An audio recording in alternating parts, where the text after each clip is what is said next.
꼭 알아야 할 경제 이슈를 쉽게 풀어서 배달해드리는 구독경제. 오늘은 김학균 신영증권 리서치 센터장과 함께합니다.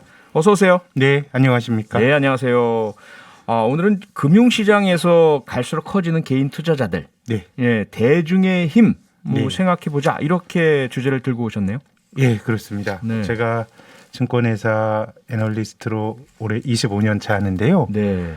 개인 투자가들 주도로 이렇게 주가가 올라갔던 적은 없었습니다. 우리가 뭐 외국인 따라하기, 뭐 기관 따라하기, 뭐 이런 것들은 있었는데요. 네. 작년 3월부터 종합주가지수가 1,450에서 한 3,200 갔는데요. 네.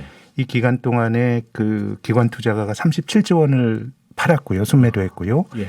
외국인은 17조 원을 순매도했습니다. 근데 이제 개인 투자가들이 54조 원을 사면서 주가가 이렇게 올라왔는데 100조 원이 넘는 돈이 또 주식시장으로 들어오기도 했고요. 예. 그래서 뭐 시장 자체가 개인 투자가들이 이끄는 장이 한 뭐 1년 가까이 진행이 되고 있고 네.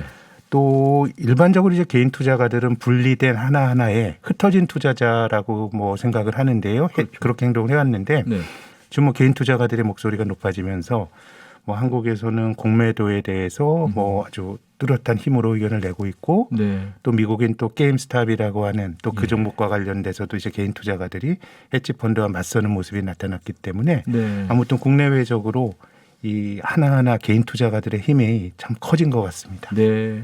오늘 금융위원회가 발표한 공매도 중단 연장 결정도 개인 투자자들의 힘이 반영됐다 볼 수 있잖아요. 그렇죠. 뭐 예. 개인 투자가 입장에선 뭐 공매도 자체가 개인 투자가 거의 뭐 활용하지 않는 그런 제도고 네.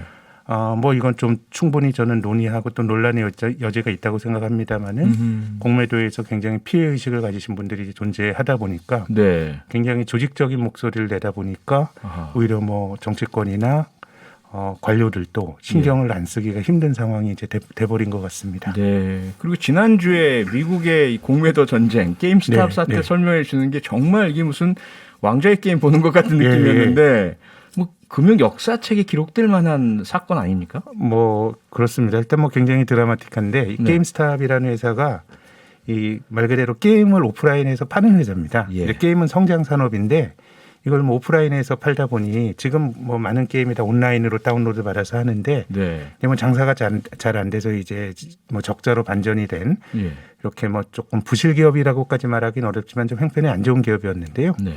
이렇게 기업이 실적을 잘 못 내니까 작년도 말에 이 주주 행동주의자들, 그러니까 이제 좀 안 좋은 기업에 들어가서 기업을 바꿔서 돈을 버는 사람들인데 네. 이 사람들이 이제 게임스탑의 주식을 사고 이런 흐름을 주주 행동주의 흐름을 주도했던 라이언 코언이라는 사람이 올해 이사회 멤버로 들어갑니다. 아하. 게임스탑에. 예. 그래서 이제 라이언 코언은 야 이제 우리 온라인에서 영업을 하면서 조금 비즈니스 모델을 바꿀 거라고 주장을 하니까 뭐 거기에 대해서 긍정적으로 평가를 할 수도 있는 거죠. 네. 주가가 한 일주일 사이에 18달러에서 43불까지 금년 1월 달에 뭐 배 이상 올랐습니다. 예. 근데 일부 헤지 펀드들은 그걸 보면서 야, 뭐 이 기업이 뭐 회사가 바뀐다고 하더라도 단기간에 100% 오른 게 너무 과하게 오른 것 같다 그래서 주가가 떨어질 때 돈을 벌 수 있는 공매도를 칩니다. 헤지 펀드들이. 네. 근데 이제 미국의 그 여러 가지 개인 투자가들이 서로 이야기를 나누는 그 투자자 커뮤니티 중에 레딧이라는 데가 있는데요. 네. 이곳에서 야, 헤지 펀드가 부당하게 게임스탑에 공매도를 치고 있으니까 아하. 우리가 한번 주식을 사서 한번 헤지 펀드를 응징하자라는 얘기가 나오면서 네. 43달러였던 주가가 487불까지 올라갑니다. 아하. 그게 불과 일주일 사이에 벌어진 지난주에 일입니다. 설명해 주신 내용이죠. 예, 헤지 펀드가 엄청 손해를 봤는데 예. 근데 지난주 이후로 그 주가가 고점 대비 80%가 또 떨어졌습니다. 하하. 제 반전이 18불 하다가 480불 갔다가 예. 다시 한 90불까지 떨어진 게 네. 불과 3주 사이에 벌어진 일이니까 하하. 그야말로 게임에서 벌어지는 그것과 또 비슷한 일들이 네. 시장에서도 이제 벌어진 것이죠. 게임에서나 있을 만한 일들이 실제 주식시장에서 일어나면서 그것도 게임스탑을 위주로 중심으로 일어났다. 네, 네. 이렇게 보이는데 지금 설명을 해 주신 것처럼 이 개미들의 반란을 이끌었던 대장개미라고들 부르는데 예. 이분이 100억 원대를 날려버렸다. 그래서 이런 급락 속에서 이런 얘기가 이 사람 이제 키스질이라는 사람인데요. 네. 아까 말씀드린 미국 개인 투자가들의 커뮤니티인 레딧에서 네. 이제 그 게임스탑과 관련해서 공매도 치는 헤지 펀드를 공격하자라고 주장한 사람입니다. 예. 네, 주식을 이제 게임스탑 주식을 많이 들고 있으니까 뭐 480불 하던 주가가 90불까지 떨어지니 뭐 하루에만 뭐 145억 원이 평가가 이제 좀 줄어드는 그런 게 났는데, 근데 이 사람이 아까 제가 연초에 게임스탑 주가가 18불이라고 말씀드리지 않았습니까? 예. 아직도 90불이니까 수백억 원 날리고도 아직은 날린 게 아니죠. 많이 벌었다가 번폭이 축소가 됐는데 번 것 중에 줄어들었을 아직도 한 뿐이다. 100억 원 정도는 예. 벌고 있는 상황입니다. 많이 벌었던 것들 중에 날렸다는 그렇습니다. 것이 예. 거죠.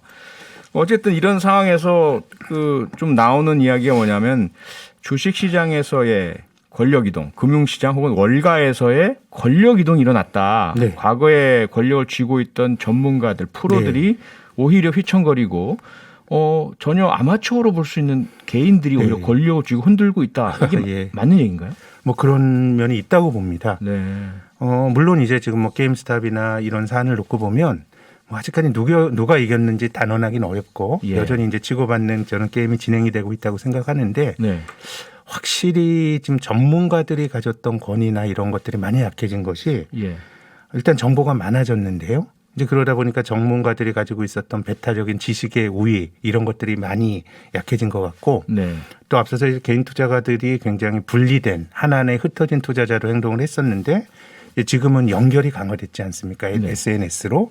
이제 그러다 보니까 그들이 조금 더 조직화된 목소리를 이제 내는 모습이 나타나고 있기 때문에 어쨌든 지금의 현상은 전문가에게 뭘 위탁을 하는, 그게 뭐 네. 어떤 형식이든 위탁을 하는 그런 행태에서 전문가들의 권위가 떨어지면서 내가 직접 하지라고 하는 일들이 벌어지는데, 네. 전 여러 군데에서 그런 일들이 벌어지는 것 같아요. 제가 야구 참 좋아하는데 네. 한국에서 프로야구가 제일 인기 있는 스포츠지만 야구 잡지가 지금 딱 하나 나오는데 변변히 자리 잡지를 못하고 있습니다.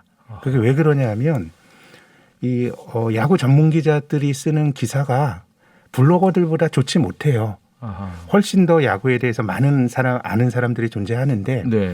과거에 연결이 강화되기 전에는 그런 콘텐츠들이 유통이 안 됐던 거죠. 근데 지금은 블로그를 하고 또 뭐 페이스북을 하다 보니까 네. 양질의 어떤 정보를 기자들이 그 많은 콘텐츠를 만들어내지 못하고 있는 것 같거든요. 집단 지성이 훨씬 더 강하니까 여러 뭐 어떤 사람이- 영역에서는요. 네, 네. 근데 지금도 주식시장에서 그런 모습들이 저는 나타나고 있는 게 아닌가 싶습니다. 아, 다시 이제 우리나라 주식시장으로 돌아와서요. 앞서 잠깐 말씀드렸지만 우리나라 금융위원회가 공매도 네. 원래는 이제 3월 중순에 제기하기로 했었는데 이 금지 기한을 5월 2일까지 다시 연장을 했습니다. 네, 네. 여기에 대해서 여러 가지 이제 말들이 많지만 주식 시장 기관들 업계에서는 어떻게 보고 있습니까? 일단 뭐 금융 소비자들이 문제를 제기를 하는 거니까 네. 사실 뭐 이 공매도 공매도 운동을 열심히 하는 분들은 공매도 자체를 없애자라는 주장을 하시는데 네. 거기에 대해서는 많은 분들이 동의하고 있지 같진 않아요. 그러니까 제 주변에 있는 소위 뭐 전문가 집단에서는. 예. 다만 이제 공매도가 대부분 이제 그 기관 투자가들이 많이 했고 개인 투자가들이 그에 대한 그 피해 의식을 갖고 있기 때문에 이제 지금 논의들은 일단은 이렇게 진행이 되는 것 같아요. 우리나라 공매도는 미국 같은 데보다 공매도하기가 더 힘듭니다. 여러 가지 이제 제한이 되어 있는데 네. 이제 근데 그런 과정에서도 법을 어기는 공매도가 몇 번 있었던 것이고 뭐 그런 것들을 굉장히 투명하게 일단은 법은 지키도록 하자라는 게 한 축인 것 같고, 네. 또 두 번째는 뭐 개인에게도 비슷한 기회를 주자라는 이런 것들이 있는 것 같은데, 예. 근데 제 생각에는 개인 투자가들에게 기회를 준다라고 하는 거는 조금 맞진 않는 것 같아요. 그러니까 지금 이 제도를 기관 투자가나 외국인들만 하게 할 수 있는 제도를 개인에게 막는 건 옳진 않죠. 그래서 그 어떤 형식적으로는 평등한 조건을 주는 게 맞는데, 공매도라고 하는 거는요 손실이 무한대까지 갈 수 있습니다.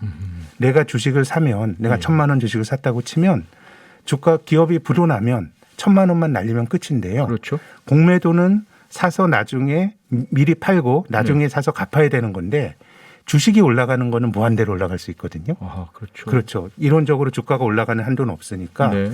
그러면 공매도는 손실이 무한대로 날 수밖에 없기 때문에 그래서 공매도를 기관 투자가들이 하는 거는 제 생각에는 그래도 기관 투자가는 그 법으로 정한 자본력이 있고 네. 또 손실이나 이런 것들을 통제할 수 있는 그런 어떤 규제가 있으니까 이 자체는 기관들이 할 수밖에 없는 것 같아요. 개인들이 예. 하기에는. 그래서 평등한 조건을 만들어주는 거는 저는 당연히 전제가 돼야 되겠지만 이것이 뭐 개인에게 권할 수 있는 제도 이렇게 보는 거는 동의하지 않고요. 네. 우리가 예전에 몇몇 사모펀드 스캔들을 겪었습니다. 개인 투자 손해 많이 보셨는데 원래 사모펀드의 정신은 부자들이 하는 거예요. 50인 이하의 소수의 부자들이 돈 많은 사람들이 나의 책임 하에서 투자를 하는 거니까 사모펀드는 기본적으로 규제가 덜 하거든요. 네. 근데 이제 몇 해 전에 이런 논의가 있었죠.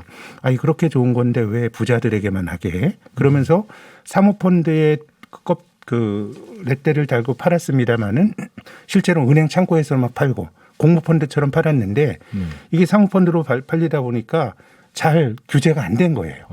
그러니까 예전에도 사실 선의를 갖고 했겠지만은 실제로 투자자들이 많이 손해를 봤기 때문에 제 생각에는 조금은 공매도 자체를 개인 투자가들에게 권장하고 이런 것들은 조금 좋은 것 같지는 않습니다. 위험하다. 그럼요. 예.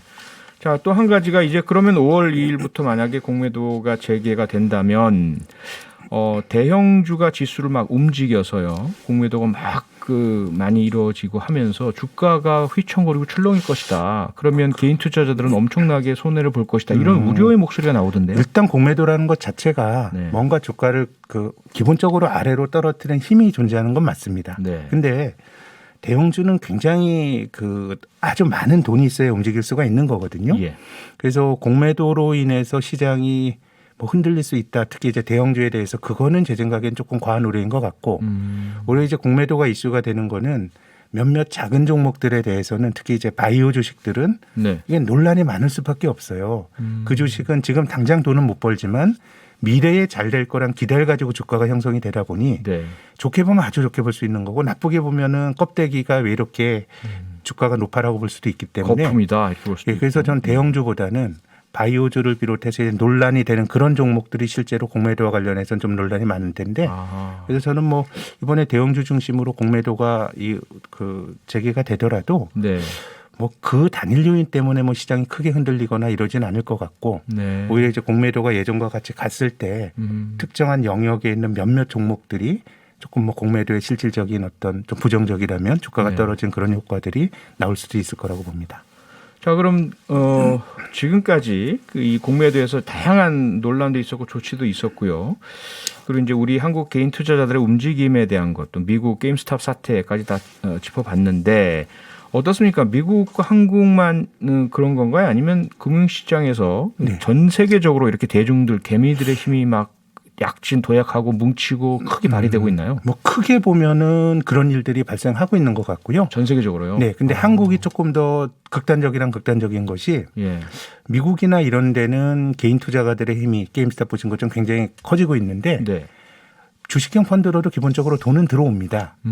뭐 간접 투자는 간접 투자하고 직접 투자하면 직접 투자하는데 네. 한국에서는 뭐 직접 투자로는 100조 원이 넘게 들어왔는데 예. 주식형 펀드에서는 오히려 돈이 빠져나가고 있기 때문에 네네. 조금 대중들의 힘이 커지긴 커지는데 전문가에 대한 불신, 네. 내가 스스로 하겠다라는 그런 힘들이 한국에서는 좀 다른 데보다는 더 강하게 나타나고 있는 것 같습니다. 아하. 지금 센터장님께서는 30년 가까이 앞서 25년이라고 말씀 주셨는데 네. 금융시장에 전문가로 몸담고 계시잖아요. 그럼 조금 그 현상을 보시면서 씁쓸하실 것 같기도 하고 그래도 냉철하게 보실 것 같아요. 왜 그 원인은 무엇이다라고 보고 제 계십니까? 생각에는 이게 뭐 금융시장의 논리가 네. 우리가 민주주의는 누구나 다 같이 정치적으로 투표권 한 표 행사하는데요. 개인 투자가 금융시장의 논리는 한 주 한 표입니다. 내가 주식 10주 가지고 있으면은 배당도 10배로 받고요. 네. 기업에 대한 그 발언권도 10배가 되니까 네. 돈 많은 사람이 목소리가 높을 수밖에 없는 게 게임의 논리인데요. 근데 개인 투자가들이 이렇게 돈이 많이 들어오니 당연히 이제 개인들의 목소리가 높아지는 건 당연한 일인데 앞서 말씀드린 것처럼 그 사람들 간의 연결이 강화가 되다 보니 또 이 힘이 굉장히 또 응집된 힘으로 나타나는 것 같아요. 네. 그래서 뭐 이거는 옳다 그르다 이런 차원의 가치 판단의 문제가 아니고 존재하는 현상으로 또 이게 주식시장뿐만 아니라 그런 경향들이 각 분야에서 나타나고 있는 것 같고 앞으로도 이어질 것 같은데요. 네. 근데 이게 과연 그럼 바람직한 거냐? 아하. 거기에 대한 견해를 말씀드리면 다 동전의 양면이 있는데 네. 이번에 게임스탑 건도 그렇거든요. 투자는 왜 하려고 하는 겁니까? 내가 돈 벌려고 하는 거지 헤지펀드를 응징하는 게 목적이 아니에요. 네. 그러면은 저는 이번에 게임스탑의 논의에서 개인 투자가들이랑 빠진 건 뭐냐면 이 기업의 본질적인 가치에 대한 논의는 전혀 없어요. 아, 정말로 게임스탑이 어느 정도 그냥 돈 가치냐. 가지고 게임을 한 거예요. 네. 18불에서 400불 갔다 90불 간 거는 아하. 이거는 장기적으로 이기기가 힘든 거고 예. 그래서 저는 이게 뭐 대중의 힘이다라고 볼 수 있지만 저는 광기라고 생각해요. 아하. 비합리적인. 네. 금융시장에서 늘 투기적인 시세가 나타났던 것처럼 또 다른 측면에서 조금 이제 개인 투자가들이 감내해야 될 앞으로의 위험이나 리스크를 말씀드리자면 네. 지금 이제 정보의 유통이 많아졌다고 말씀을 드렸는데 주가가 올라가는 강세장에서는 뭐 뭘 해도 이길 확률이 높습니다. 네. 특히 이제 유튜브나 이런 것들에서는 조금 더 날것의 정보들이 주어지는데 그런 것들은 제 생각에는 올라가는 장에서는 굉장히 뭘 해도 잘 기회가 이제 되는 건데 예. 시장은 늘 사이클이 있고 워렌 버핏이라는 사람이 이런 얘기했거든요. 수영장에 물이 빠져봐야 누가 수영복 안 입고 수영했는지 알 수 있다라고 했습니다. 물이 빠져봐야 알 수 있다. 그러니까 약세장이 됐을 때는 지금 많은 정보들이 저는 굉장히 좋은 정보도 있다고 생각하지만은 네. 또 반대편에 굉장히 안 좋은 정보들에 대한 비용을 치러야 될 수 있다고 생각이 들고요. 예. 또 뭐 마지막으로 짧게 말씀을 드리면 개인들의 힘이 커졌다고 말씀드렸는데 네. 굉장히 개인들이 어떤 SNS나 이런 것 때문에 집중화된 힘이 발휘가 되다 보니까 시장에 충격을 줘요. 어떤 의미냐면 살 때 한 가지 그쪽으로 응집된 매수세가 들으니까 굉장히 비싸게 사게 됩니다. 네. 자기가 비싸게 주고 사는 거예요. 아하. 그래서 이걸 마켓 임팩트 코스트라고 하는데 우리가 펀드에 가입하는 건 그 자체가 분산 투자가 되는 건데 예. 개인 투자가는 아무리 분산 투자를 한다고 하더라도 기본적으로 집중화된 투자를 할 수밖에 그럴 없습니다. 수밖에 없겠죠. 그럼 올라갈 땐 좋은데 네. 떨어질 때는 또 그만큼의 비용을 치러야 되기 때문에 아하. 어떤 현상으로 개인들의 영향력이 커지는 거 우리가 인정을 하고 네. 또 그 투자 전략에 있어서도 그런 것들 우리가 중요한 요인으로 두고 분석을 해야 되는데 이게 바람직한 현상이냐 아니냐라고 보면 네. 뭐 100%뭐 그 좋은 것만은 리스크도 아니다. 아하. 가지고 게임을 한다고 봐야 되겠죠. 리스크를 안고 하는 게임이다. 네, 여기까지 들어야 될 것 같습니다. 고맙습니다. 김학균 신영증권 리서치 센터장이었습니다. 다음 주에도 뵙겠습니다. 예, 감사합니다. 평일 저녁 6시 5분에 여러분을 찾아갑니다. MBC 라디오 표창원의 뉴스 하이킥.